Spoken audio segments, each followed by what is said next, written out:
Hani diğer kişi nerede? Diğer kişi nerede? Büyüğün şey diyor, annem hastaneye götürdü. Al. Al da sana.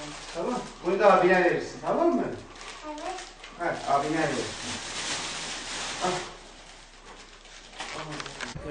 Sizin aracınızda geçen hafta bu mağdur ailemizin sorunlarını dile getirmiştik. Ve bu mağdur ailemize demiş ki vatandaşımız, hayırsever insanlarımız sahip çıksınlar. Allah razı olsun, bu haberden sonra hayırsever kardeşimiz bizi arayarak ve geldi, birebir şahıs olarak gelip evi gördük.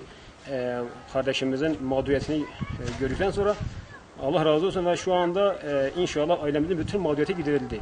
Peygamberimiz buyurduğu gibi komşu aç kendisi sokaktan bizden değildir hadis-i şerifini şiar edinerek bu ailemize sahip çıktı. Allah razı olsun. Şu anda ailemizin %90 mağduriyeti giderildi.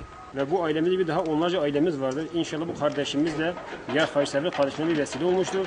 Bu abimizin durumunu görerek onlar da bir nebze olsun başka bir aileye el alsınlar. Bu aileyle mağduriyeti gideldikten sonra elhamdülillah bize ne mutlu zafer. Biz bir köprüyüz burada. Bütün sevap hayır bu kardeşlerimize aittir. Ve inşallah istiyoruz en kısa zamanda diğer ailelerimize böyle kardeşlerimiz el alsınlar. Allah razı olsun.